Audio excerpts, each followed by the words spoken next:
This happened back in 2019. I was 19. My name is Melissa. I was living in Portland, Oregon.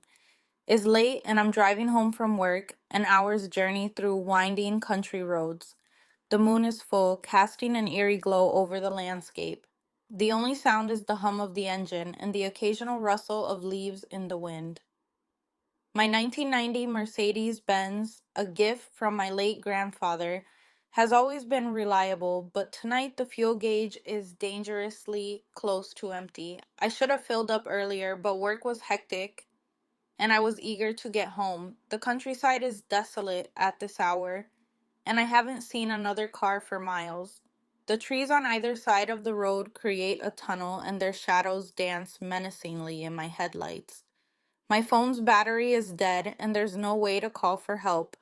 I grip the steering wheel tighter, willing the car to keep going just a little further. As I round a bend, the engine sputters, and my heart skips a beat. I glance at the fuel gauge. It's on empty. The car coasts to a stop, and I try to restart it, but it's no use.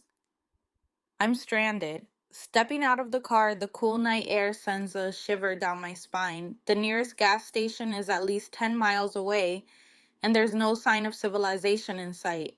I pop the hood and stare at the engine, hoping for a miracle, but I know it's futile. A sense of unease settles over me as I scan the surroundings. The silence is oppressive, and the darkness seems to close in. I decide to wait in the car until morning, hoping someone will pass by. As I sit there, my mind starts to play tricks on me. Every creak and rustle becomes a potential threat, and I can't shake the feeling that I'm being watched. Hours pass, and I struggle to stay awake.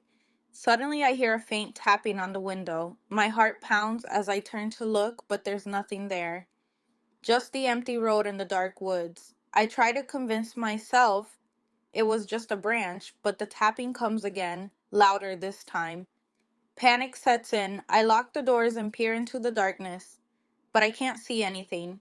Then in the rearview mirror, I catch a glimpse of movement. A shadowy figure stands at the edge of the trees watching me. My breath catches in my throat and I fumble for the keys, trying to restart the car out of sheer desperation. The figure steps closer and I can make out the outline of a tall, gaunt man. His eyes glint in the moonlight and a sinister smile spreads across his face. I scream and pound on the steering wheel, but the car remains lifeless. Just when I think things can't get worse, the man starts to whisper. His voice is barely audible, but it fills the car, echoing in my mind. "You're not alone," he says, his voice cold and mocking. "I've been waiting for you." I try to block out the sound, but it grows louder, more insistent. I cover my ears, but the whispers penetrate, seeping into my thoughts. The darkness around the car seems to thicken, and the air grows cold. Suddenly, the car's headlights flicker and then die, plunging me into complete darkness. I hear the car door creak open, even though I know I locked it. The last thing I see before everything goes black is the man's face. Inches from mine, his eyes filled with a malevolent hunger. I wake up in the driver's seat, the morning sun filtering through the trees.